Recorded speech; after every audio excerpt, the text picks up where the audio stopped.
we have a round of applause for medical doctor Raman Gokal?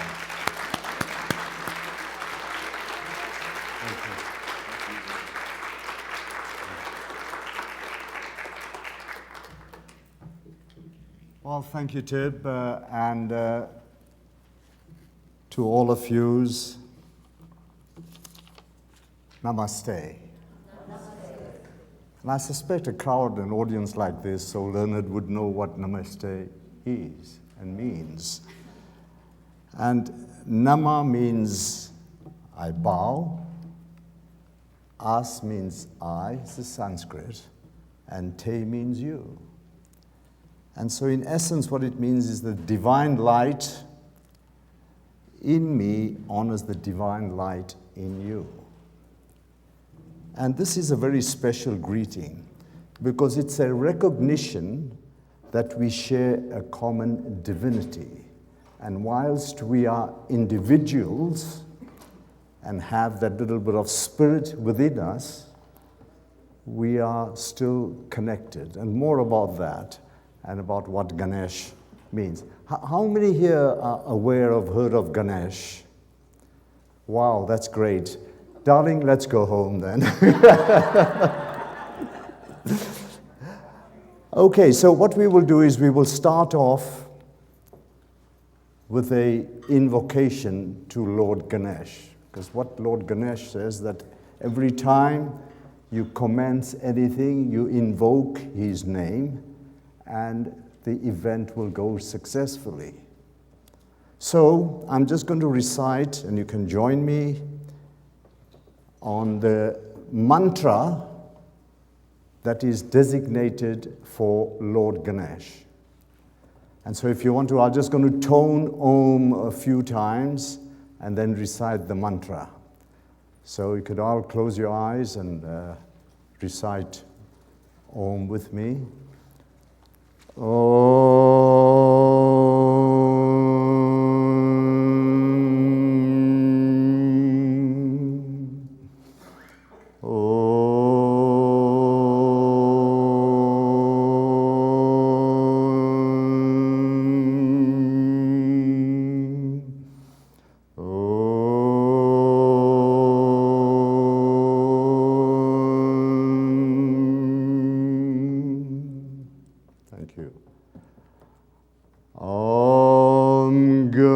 Ganapate Namaha. And that particular mantra says, salutations to the remover of obstacles.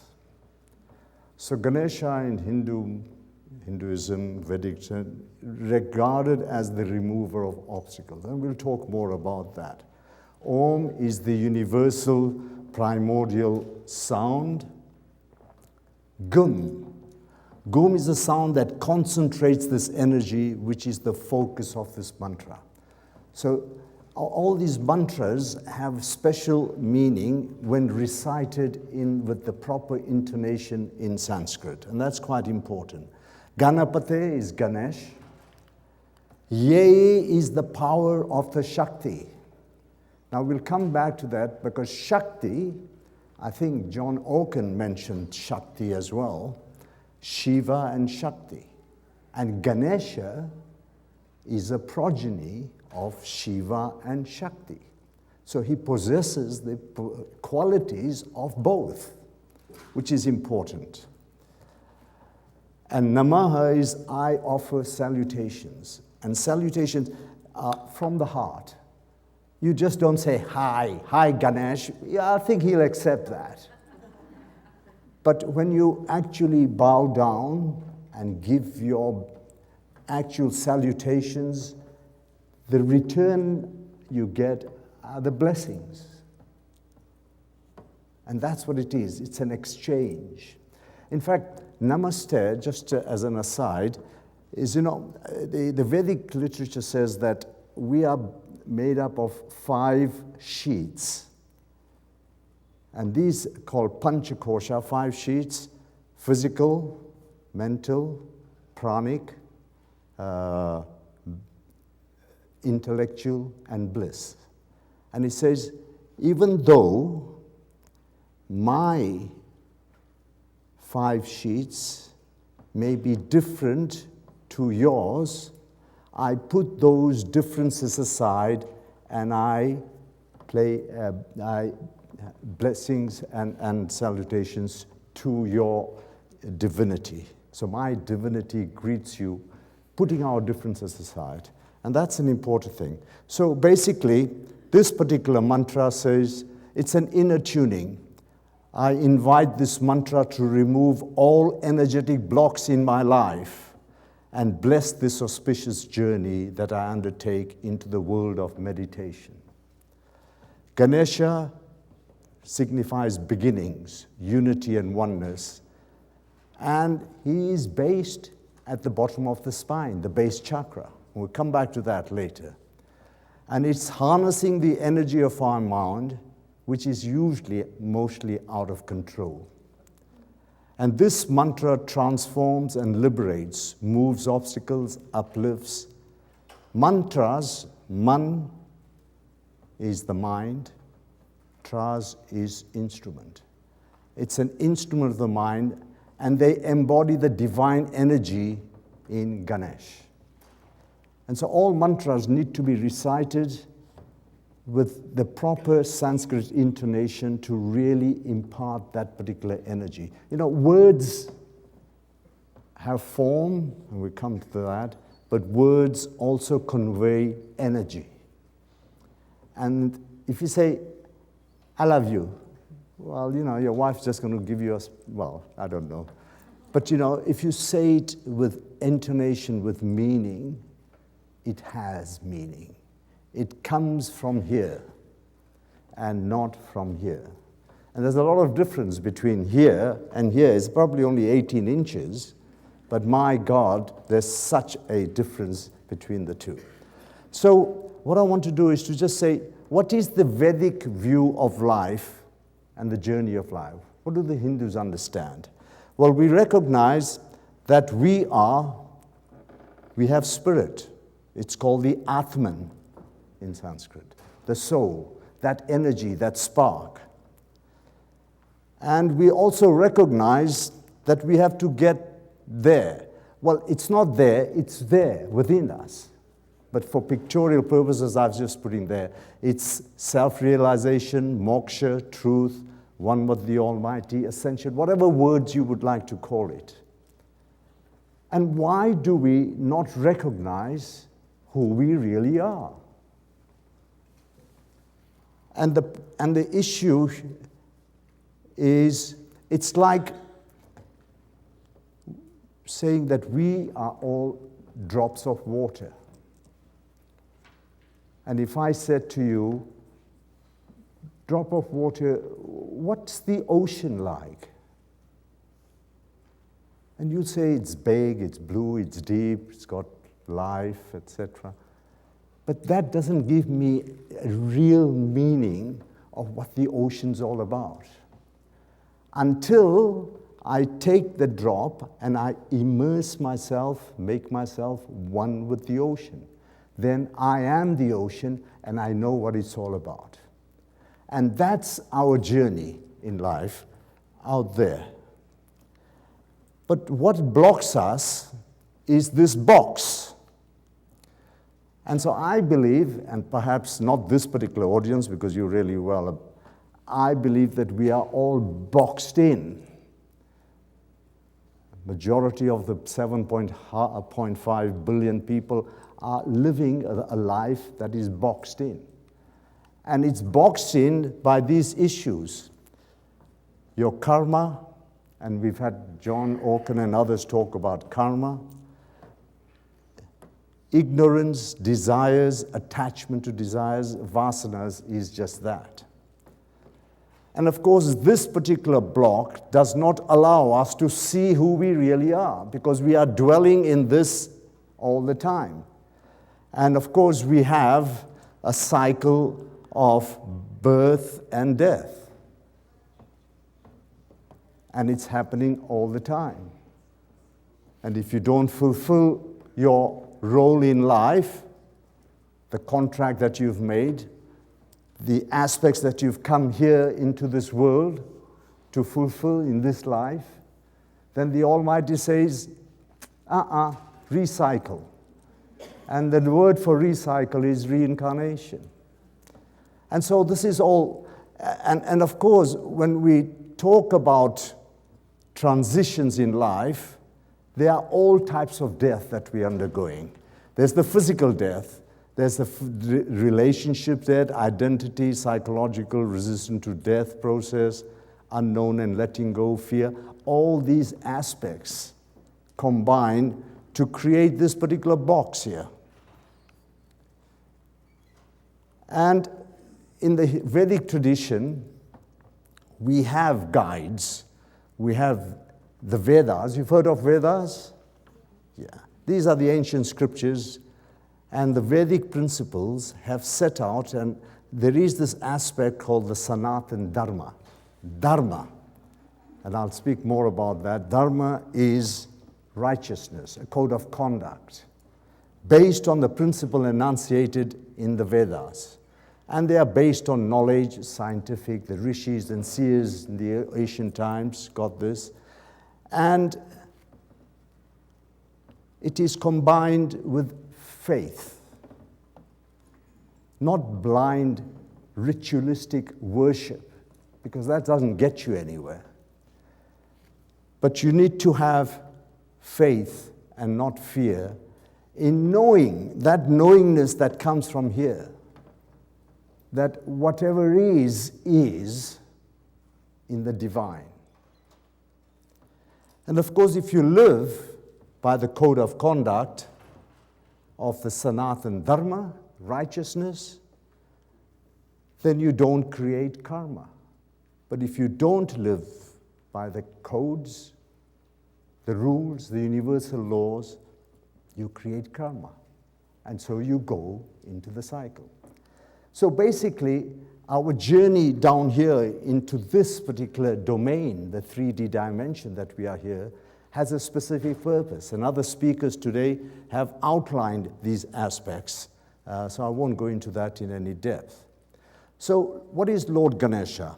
Well, the translation of Ganesha is Gana, multitude. Isa is the Lord. So he's the Lord of all beings. And the various attributes, he's a God of wisdom and success. He's the beginning of it all. Creation under the laws of nature, the universal laws, and it represents, these laws act on both the microcosm and the macrocosm. So above, so below, as below, so above. And he's also the patron of arts and sciences and the protector of Sanatan Dharma. Ganesha also represents the primal sound Om, which is,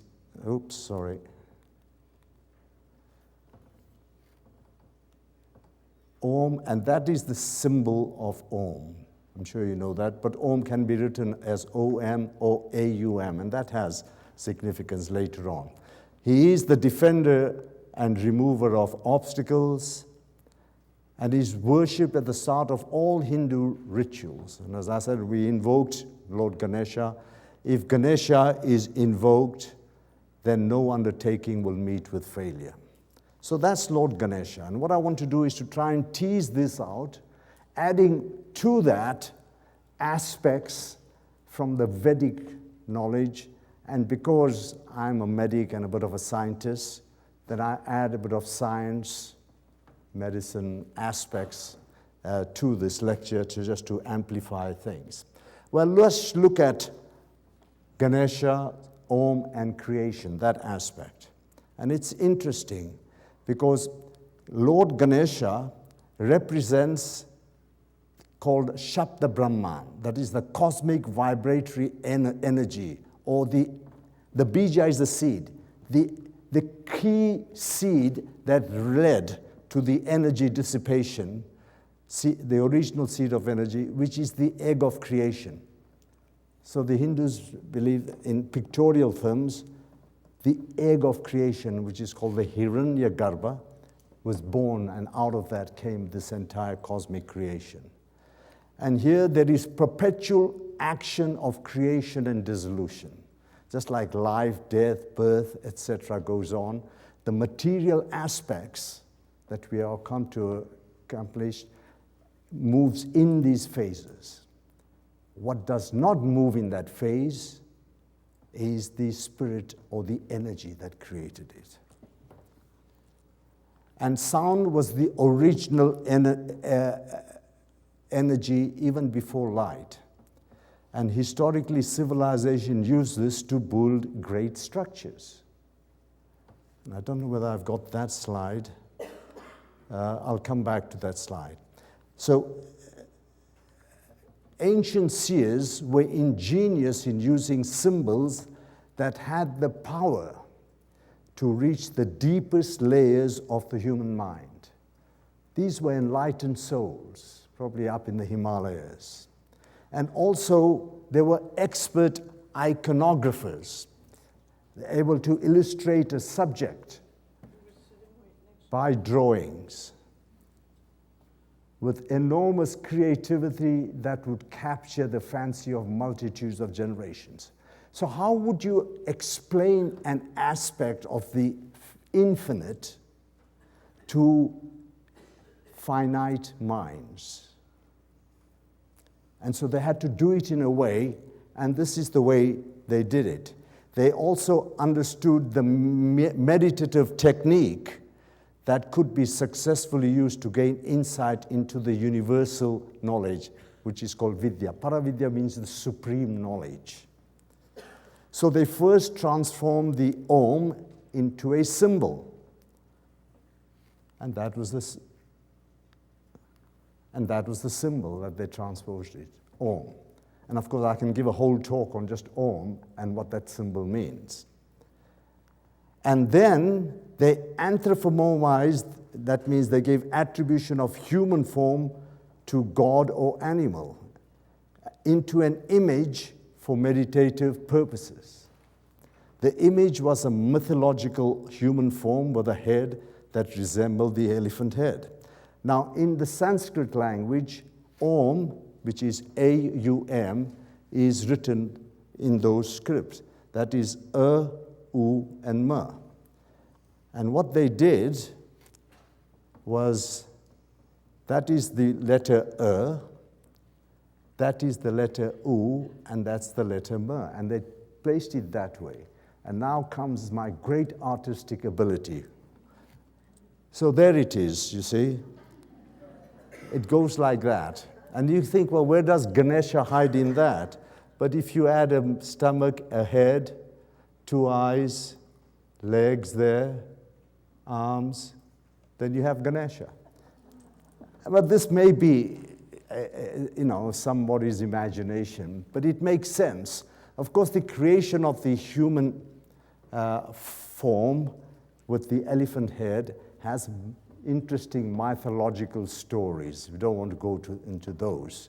The essence is that this form has caught on and is now the basis of the Hindu belief in Lord Ganesha. So Ganesh comes from Om, or what is called Omkara.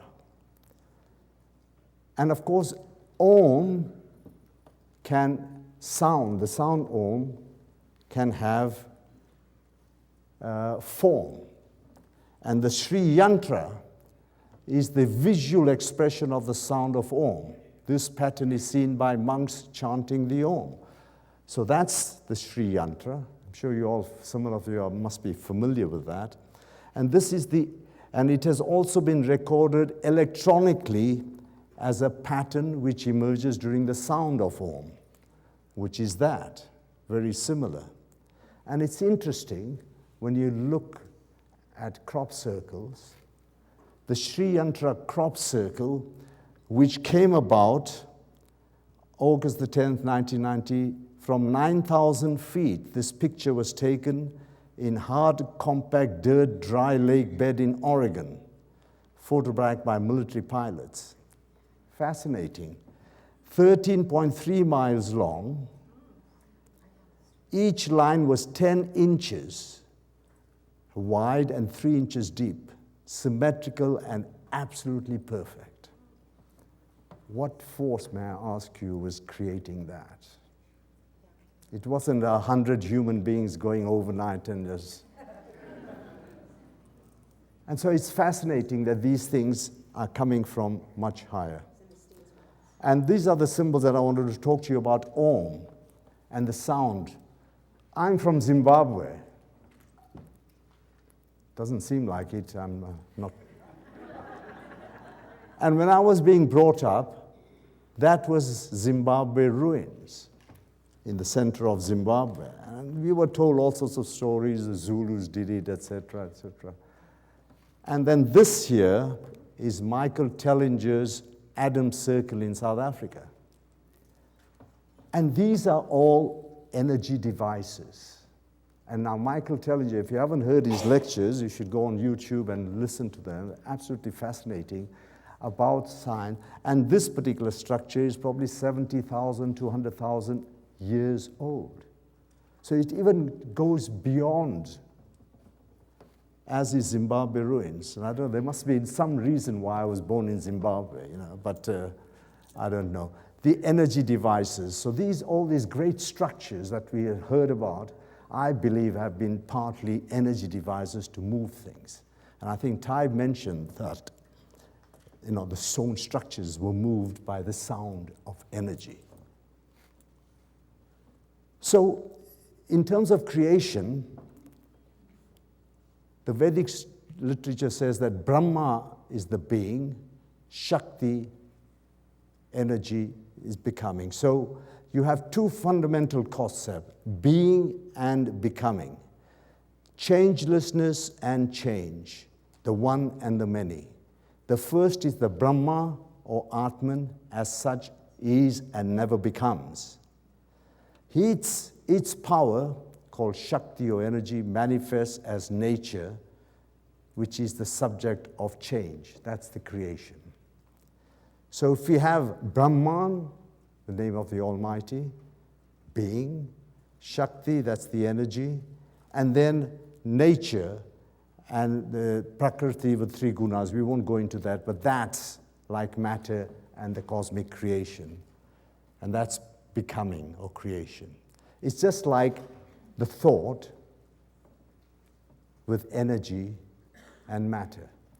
And what it says to me is that energy, the cosmic mind of the Almighty, the Source, through its energy, the Shakti, produces matter. And the frequencies that are involved, as you go from there to there, the frequency is much, much less, gets denser and denser into the matter. And so the source of all frequencies is this depiction, the picture here. And this particular source plus the field is known as the Akashic field. Akash in Sanskrit means sky, the heaven.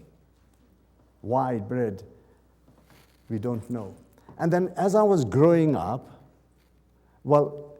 and the idea is we have to move back to source. The source is consciousness. And when I was growing up, we used to be taught that in the nothingness is everything. And I'm thinking, God, this teacher of mine really doesn't know. How can there be everything in nothingness? And in doing nothing, everything is done. And now we recognize that that is so. That in fact the cosmos, the matter, we heard is about 4%. Everything else is energy. And when we come to the human body, it's reckoned that 99.999% of us is just space and energy. And 0.0001, or you can go on, is matter. The matter that we have can be squeezed onto the head of a pen.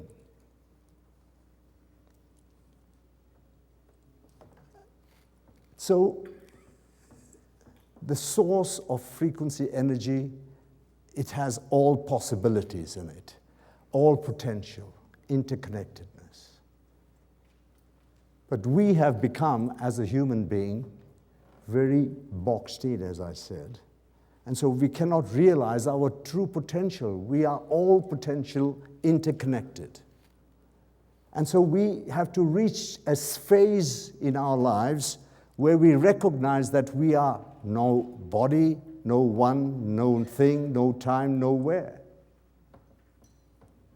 That's who we really are, spirit. And also, now that science has moved on, Newtonian physics, as it applies to this world, it's related to cause creating an effect.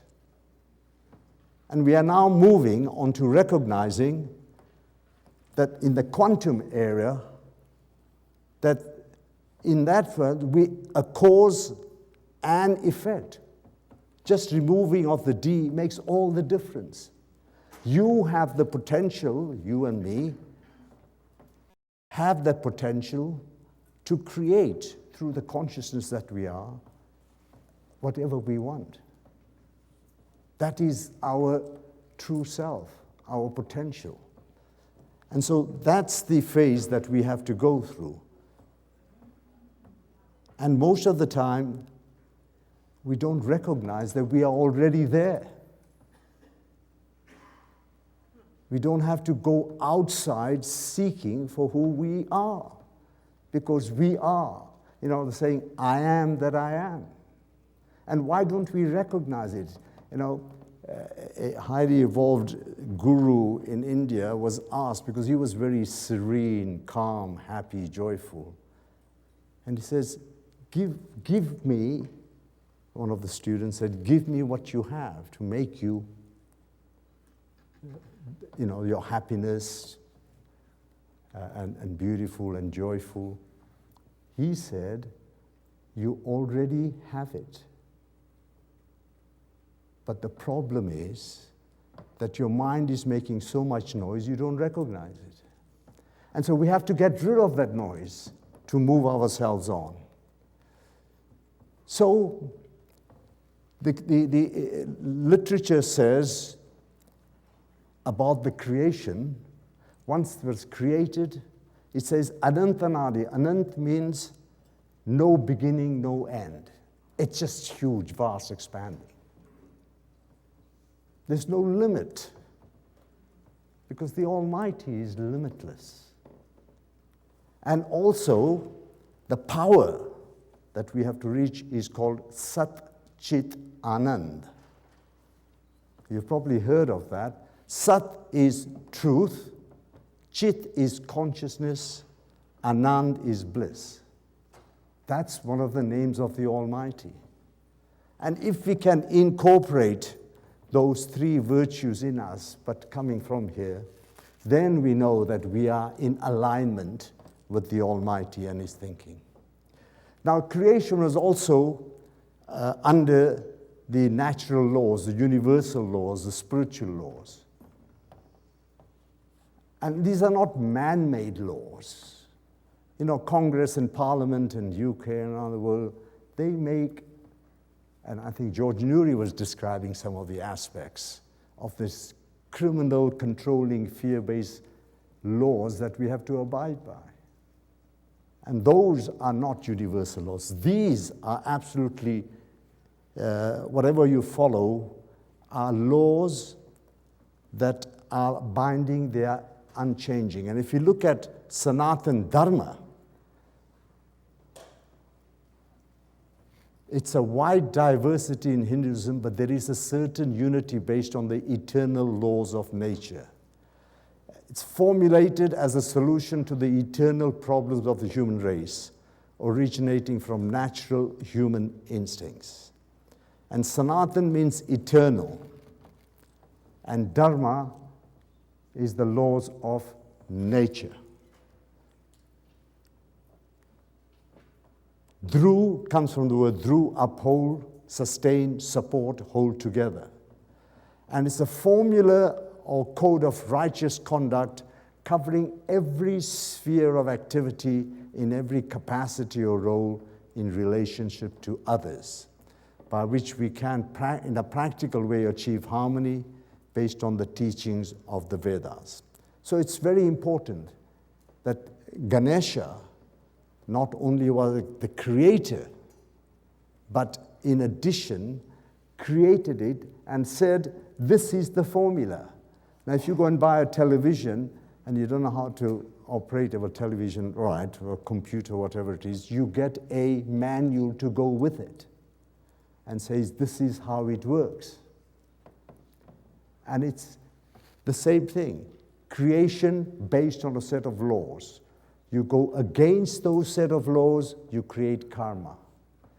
And our life here is a lesson to move on, to correct our past karmas, live and fulfill your objective that you've come here, which is not just necessarily getting rid of bad karma, which is an important aspect, but also to move on and fulfill other things as well that are of advantage to the creation and mankind. And these are applicable in all times and places. Now, one final thing about where the elephant comes in. Jagat is the universe, that's the Sanskrit term, and Gaja, from which the name Ganesha comes, Gajanan, he's got 1,008 names to show all his various attributes. So Gaja is one, that means elephant. So when the universe becomes manifest, something that is born or emerging is called Ja. Ja means go, motion. It almost simultaneously acquires motion, which is called Gati, and therefore, hence the entire universe is called Jagat, because it's manifest and then it moves. Energetically, it's mobile, expands. So Ga indicates Gati, emotion, the final goal towards which the entire creation is moving. Ja stands for Janma or birth, hence Jaga signifies God from whom worlds have come out and towards whom they are progressing to be ultimately dissolved in Him. The opposite of Jaga is Gaja, the elephant. Let's move on, because Ganesha is always also associated with the swastika. And I don't know who it was that showed the swastika and Hitler and all the rest of it. We won't go there. But swastika is a very auspicious, swasti means auspiciousness. And the symbol of auspiciousness, good luck and well-being. And what it does, it represents a world wheel or a life cycle. So there's an eternal changing world, the four limbs, around a fixed, unchanging center of God. That's just like being and becoming, same aspect. And what we have is the center with four limbs, and the four limbs, one of the four aspects that is signified relates to dharma, artha, kama, and moksha. Artha means working, doing your daily duties in this dimension. Kama, from which the word Kama Sutra comes. Kama means enjoyment, fulfillment. He says you can, and moksha means enlightenment. So you can achieve moksha, doing your work and enjoying life, but only if you follow the righteous principles laid down in the Sanatan Dharma. And it creates an impression of perpetual motion, which is what the creation is all about, and a symbol of welfare and spiritual development. And the fragmentation, when creation came about, the Big Bang or whatever, then the bindu, which is the essence, scattered in all directions and appears like the present swastika. That was the origin of, and it's an important link of Ganesha with creation. Now, This picture denotes Ganesha, that's Shiv and that's Parvati, Shiv and Shakti. And he's the embodiment of the son of the two. And Ganesh Chaturthi, it's the birthday of Ganesha. And the 4th day of the month, after the new moon, sometime in August, September, is the birthday. It's celebrated in India in an enormous way. People go mad for 10 days. Effigies are taken into the sea on the 10th day and immersed. And there's a whole lot of ritualism that takes place. But what does it represent? Well, it represents what is called in Sanskrit Turiya, and a reminder of the 4th state and what we are striving to achieve. The 4th state also means that we are above the 3 gunas.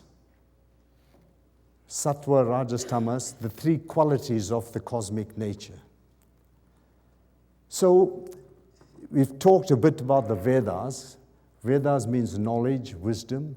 And then there is another set of Hindu books which are called the Upanishads. You've heard of that name, Upanishads? Good. These contain the revealed truths at the end of the Vedas. And we talked about the 4th state, Turiya, and what is this all about? And what is the connection between Om, Brahma, and Atman? Well, in one of the Upanishads, called the Mandukya Upanishad, don't worry about the name, Mandukya means the frog. Why would they call it the frog? Well, it says it leaps like the quantum leap. So the knowledge there contained in this particular Upanishad moves you. Let's see how it moves us. So verse 2 says, all this is Brahma, the self is Brahma. Brahma is the name of the Almighty. This self has 4 quarters. And the 4 quarters are there. That's the word Chatushtaya. And the 4 states, the first state is this physical body. It's called Vaishvanara, and depicted by the letter A, which is the first letter of the word Om. And it has beta and alpha frequencies. So if you're in a beta state, predominantly during the daytime, that's what we are. And that's the letter A in Sanskrit. The second state, inner body, the dream state. It's called Tejasa, the letter U, and it's associated with the delta waves, delta frequency. The third is deep sleep. And I can't remember who it was, probably John Oaken was talking to how you, or Tybe, you astral travel. Your soul goes. And the standing joke in Hinduism is that you live such a terrible life, the soul is stifled, it has to run during the night and say, I can breathe now, and it goes off. And that is associated with theta brainwave activity. And the 4th state is pure consciousness, Turiya, which is associated with gamma activity. The gamma activity is an extremely high frequency one, whereas here, from there to there, the frequency goes down. So, the 4th state, Mandukya Upanishad says, is soundless, unutterable, a quieting down of all relative manifestations, blissful, peaceful, non-dual. This Om is the Atman, the spirit that we are. He who knows thus merges his self in the self. Yea, he who knows thus. And therefore, Om is the Atman. And we are, through Om and the Atman, part of consciousness. So meditation on Lord Ganesha, on Om, can lead to identification with the universal or cosmic consciousness. Such identification can only occur in the fourth state of consciousness or Turiya. And this is the most enjoyable, blissful state to be in. And therefore, they say, therefore the Modaka, that which gives bliss and joy, it's the name given to the sweet pastry in the hand of Ganesha, and we'll come back to that. So, here we have Ganesha. Elephant-haired human form, one tusk is broken, 4 arms that has, each arm has an axe, rope, lotus, and rice. Rice is the Modaka in one hand. Large stomach, serpent girdle, sits with one leg crossed, rat at the feet, and variety of foods. So that's how Ganesha is depicted. And you may well ask, what does all this mean? And Hindus pray to Lord Ganesha, and you can reach enlightenment just by praying to Lord Ganesha. And it's to the Western eye, if you haven't been brought up, you think, well, elephant head, human form, that's an odd one. But let's look at the significance of all these aspects. And we'll go through this fairly quickly because I think time is moving on. Now, before that, one of the great laws in nature and all living beings is what in medicine we call homeostasis, the tendency of an organism or a cell to regulate its internal condition and environment to maintain equilibrium and stability so as to stabilize health and functioning. It's just important that everything in nature, and we've heard a lot of references to that point, balance, balance, balance. It's so important, I've emphasized it 3 times. There's nothing like yin and yang, we've seen that as well. And the natural tendency of the body, nature, is to bring itself back into balance. It's such a vital component. I, as a medical man, know exactly that if the body is out of sync, unbalanced, becomes more acidic or more alkaline, you're in trouble. I know that the kidney is a regulator of all this acidity, alkalinity. I'm a kidney specialist. And if it goes out of sync, the patient is in real trouble. And so when we look at that same picture of Shiva and Parvati and Ganesha there, who's the son of Shiva and Parvati, the Shiva and Parvati are in fact depicted, and I think John Orkin showed this picture as well, of Shiva and Shakti. So half the form, they are called Shiva and Parvati, husband and wife, and they're called Ardhanarishwara. Ardh means half, Narishwar means female. So the female regards herself as half of, and the other side is the other half is the male.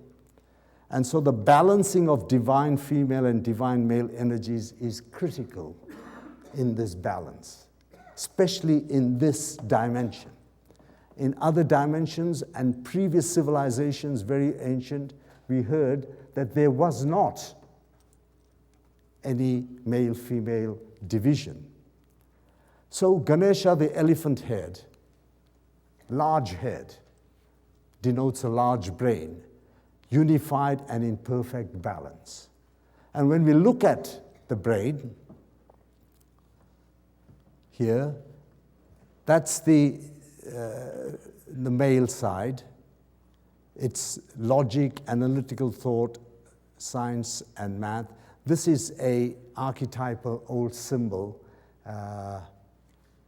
cutting edge, knife-like, and this is the archetypal female symbol. And you can see that this side here is creativity, holistic thought, compassion. I think you're aware of all this. And these 2 parts of the brain are connected together at the corpus callosum. It's one little structure about 4 inches. That's the only thing that connects the left and the right. And it's reckoned that the white matter in the corpus callosum is much greater in terms of the number of fibers in females So the females are a bit more creative, they're more connected, male, female. The males are more dominant, but they do not have the same amount of white fibers, which we call white neurons, in the connectivity.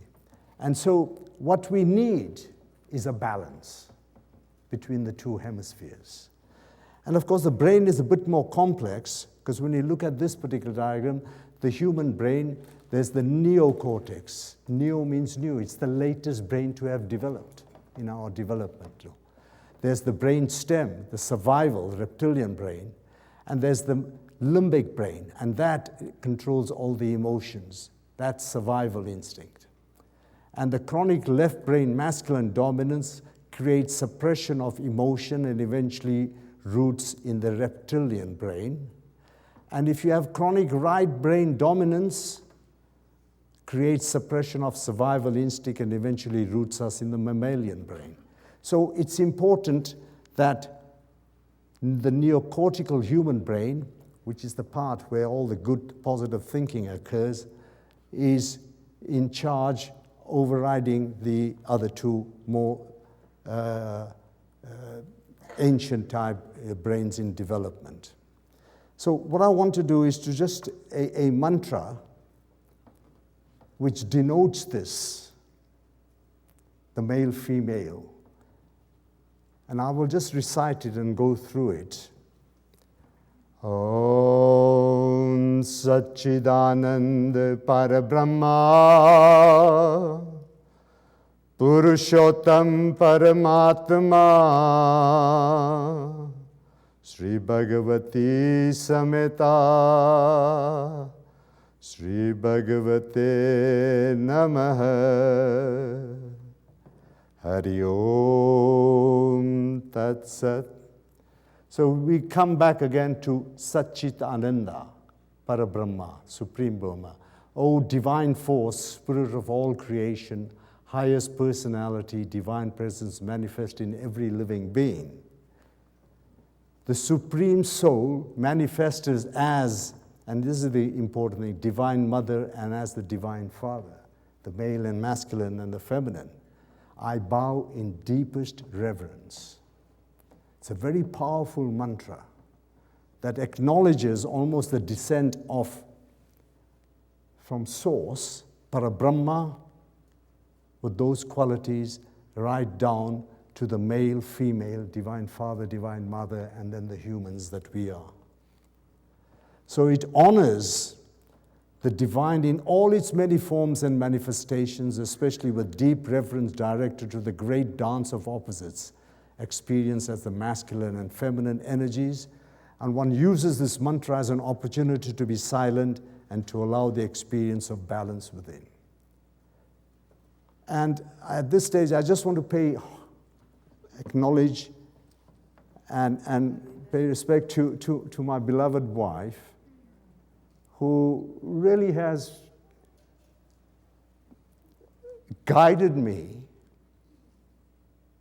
into the state that I think I am in now, from my left brain activity as a professor of medicine and all the hoo-ha that goes on in the medical world. And I'm really, truly grateful to you for that.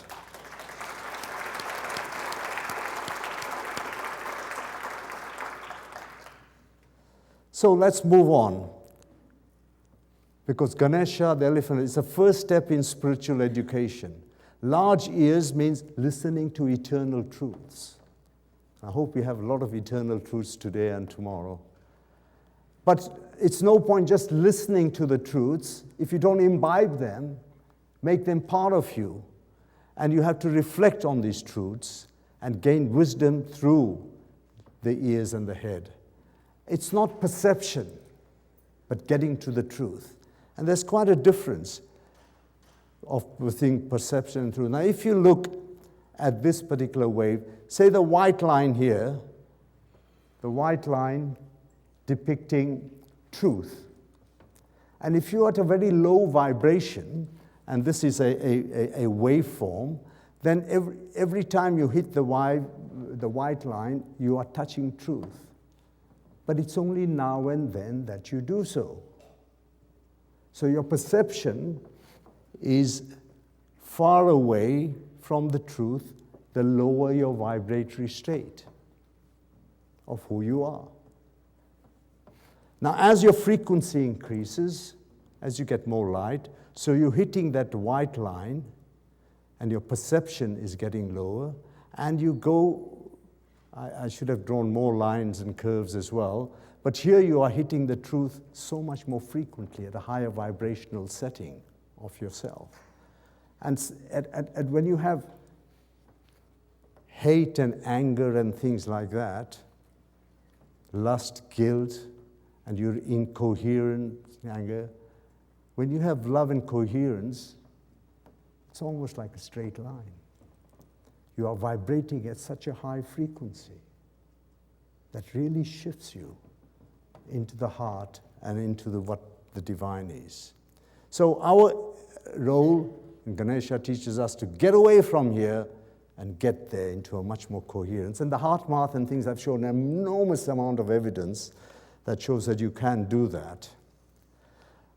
The tusks, one is broken. What does that mean? Well, it means perfection, absolute wisdom. Now, how is that? Well, man is tossed between two opposites, which are the tusks. It's like that computer game we used to play as kids. I don't know whether you did. You know, you knock the ball around and block it from hitting the walls until one of them goes, and then away you go. And one broken means you overcome these pairs of opposites, the duality, the above of pairs of opposites, likes, dislikes, good, bad. And you overcome duality. You are beyond this realm of 3D reality. And of course, there is a story that the tusk, when he was asked to write the Mahabharata, which is a epic, he said, okay, it was dictated by the sage Vyasa. He broke his tusk and used that to write. And of course, that particular Mahabharata epic is regarded as the fifth Veda. There are 4 Vedas, this is the 5th one. So the duality, there is this particular Sanskrit thing called Atma Shatakam, the song of the self. It's a non-dualistic philosophy in Vedanta, the end of the Vedas. And this was a Shankaracharya who went into deep meditation, and when he came out, he recited 6 stanzas. Now, I'm not going to give you a recitation on the 6, but what it said, he says, I am not mind, no intellect, no ego, nor the reflections of the inner self. I am not the 5 senses, I am beyond that. I am not the ether, nor the earth, nor the fire, nor the wind, the 5 elements. And he says, then who are you? He says, I am Chidananda Rupam Shivoham Shivoham. So I am that eternal knowing and bliss, Shiva, regarded as the essence, the almighty, love and pure consciousness. And that means getting above the duality aspect. The trunk represents intellect, faculty to discriminate. Trunk has 5 movements and gross ones, and man must master both. You know, an elephant can tear apart a tree, and coming from Zimbabwe, I've seen this happen. Power, real power with the trunk. But it has finite and delicate movements as well. And it means that you don't discern. You have to discern, but don't judge. It's very important. It's an aspect of our life. And an example of fine movements, I hope this works, it's a self-portrait by elephants in Thailand. Let's see whether it works.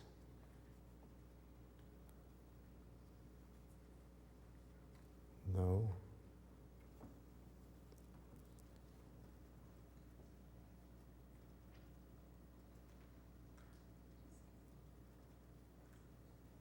I don't know whether this is going to.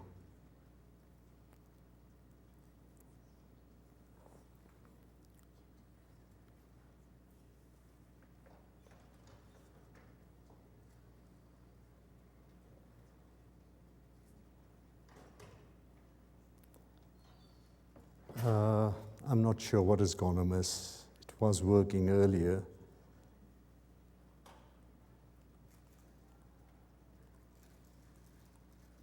Well, it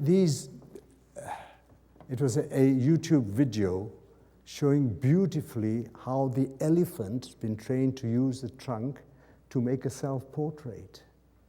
And it was just absolutely beautiful. The delicateness with which the elephant is able to use the trunk to produce, maybe it might work. No. Okay, I'm sorry. So the trunk is also used for breathing.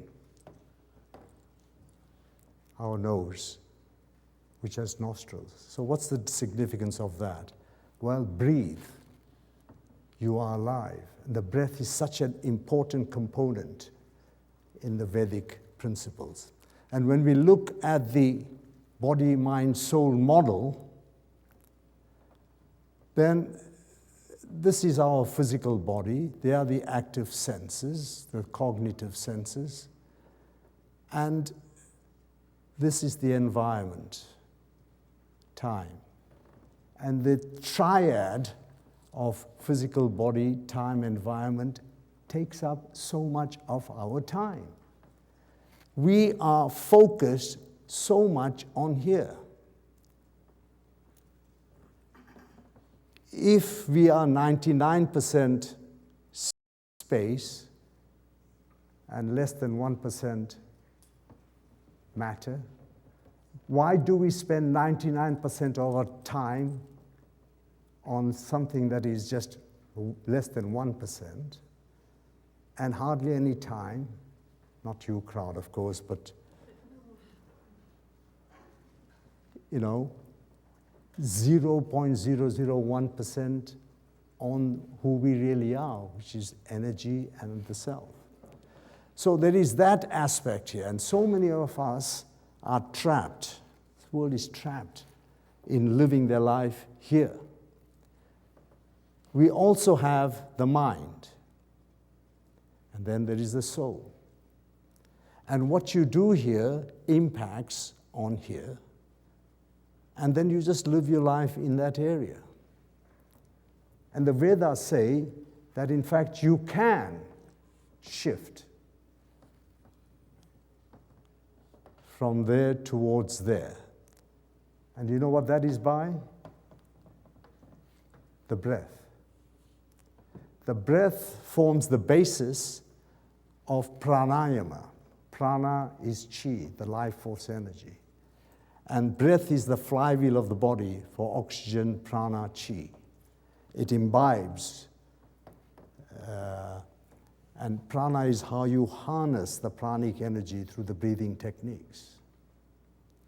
And so our role should be to move using this, what the Almighty has given us, to recognize who we really are. But instead, the mind takes over and we're focusing all our lives there, not recognizing that we are immortal soul spirit.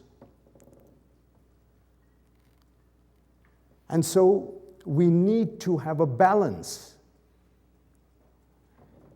We need to have a balance between the two.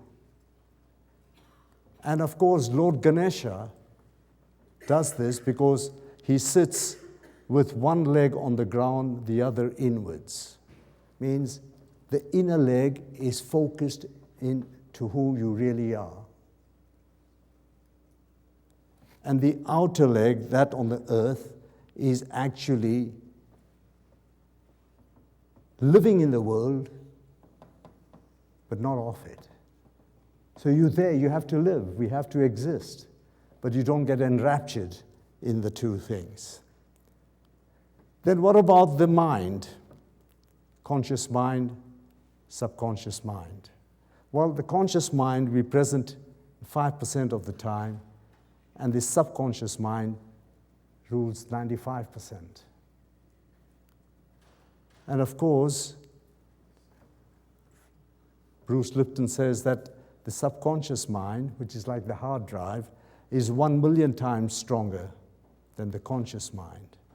And there is a fragmentation.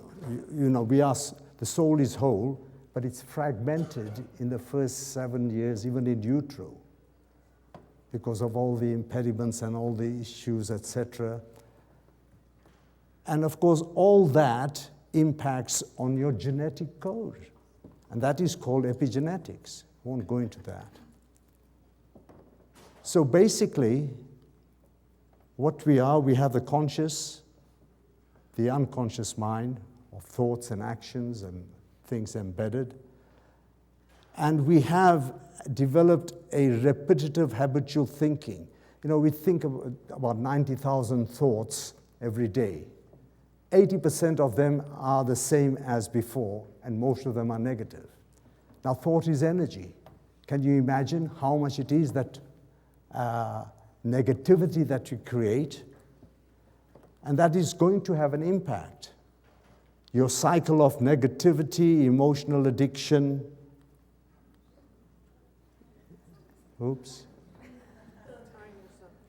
imbalance in the body chemistry, causes dis-ease, leads to disease.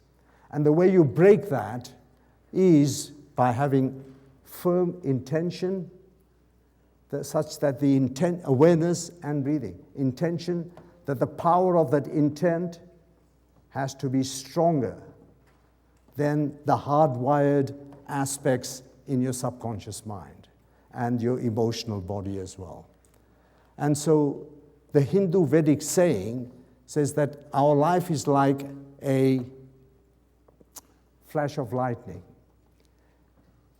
And the flash of lightning, you've had many, many flashes. And in that flash, it's like threading the eye of a needle or a pearl. And before you know, time goes on, and you have wasted 21,600 opportunities. What are these? Well, these are the number of breaths we take in 24 hours.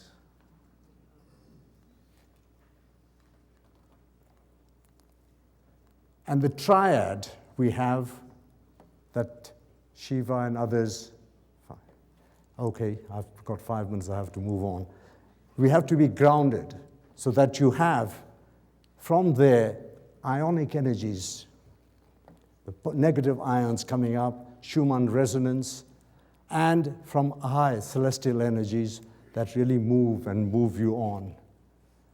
And then meditation. Receptive, active, you become familiar, self-observation. In Sanskrit, the word for meditation says you cultivate yourself. Get rid of the roots, the rubbish.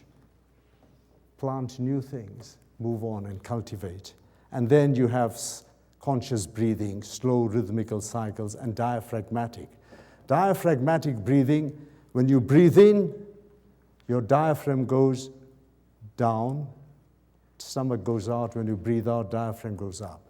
And that does, it reduces the respiratory rate, increased efficiency of gas transfer, lowers blood pressure, stimulates lymphatic circulation, massages the abdominal organs, reduces the sympathetic activation, which John Orkin talked about, that which creates stress. We live in a constant stressful situation. Chronic stress causes all the problem. Cortisol goes up, DHEA goes down. What we need to do is to activate the parasympathetic system, the other half, which calms you down. And the nostrils and the chakras are also important. This is what John Orkin says, the Kundalini, the Sahasrara, Ida and the Pingala, and the Sushumna. And the right nostril is heat-producing, and it has sympathetic dominance. Ida, the left, this is the lunar nostril, cooling. It has parasympathetic dominance. And of course, you have one nostril which is dominant most of the time. And it alternates, maybe every 7 or 8 minutes or so. The four arms have the axe, destruction of desires, rope, pull yourself out of worldly attachment. The rice, we've talked about that. And the lotus, perfection, purity. And of course, example of ascension, it sprouts in mud, ignorance, grows through water, endeavor, and blooms in air, illumination. And we have this, the rat represents ego, the food represents all the material wealth. You have no attachment to desires. And no, most powerful word in this dimension, no temptations and desires, ego. I'm just going to move on, last few slides now. So, one more minute. Now, the present, when you want something, you move into a separation mode. In the present now, you become whole. You do not need anything, no lack. Remember Psalm 23, the Lord is my shepherd, I shall not want. When you are with the Almighty, you don't need anything, you don't suffer from any lack. So the base chakra, seat of the base chakra, the Muladhara, and the sine wave is the energy form. It's represented like the snake, and that's why it's a snake. It's represented by the snake. And the Muladhara is the autonomic based. We won't do all that. I think we'll just move on. Nearly done now. And the Lord Ganesha, hold on, not yet quite. And of course, he's the creator and remover of obstacles, the biggest of which obstructs your vision of who you are, the righteousness. I want to finish off with this particular thing about elephants. It's a caring, gentle animal, knowingness, connectedness, and gratitude. And an example of this came from South Africa, from Lawrence Anthony. He's a wildlife ranger in South Africa. It was called the Elephant Whisperer. Saved elephants from human atrocities. He died March 2012. And you wouldn't believe it. When I'm speaking about this, I get goosebumps. A herd of 31 elephants from 12 miles away came in somber, solemn, single file and emotion, almost funeral procession. There's a YouTube video of that. Stayed for 2 days and 2 nights without food and water to say goodbye to their beloved friend and respect. Prolonged, profound memory connected to supreme intelligence. So the last word, embark on journeys such that you are bound to lose all your baggage. Baggage, material desires, attachment.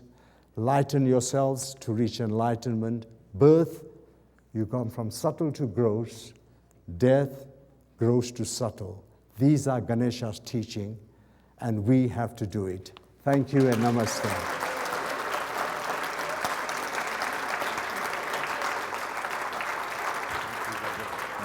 Thank you.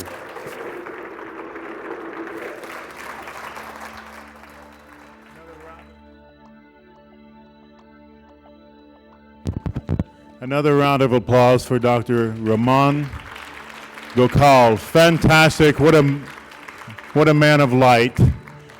And I also want to acknowledge his beautiful wife, Katrina, and what a couple they are.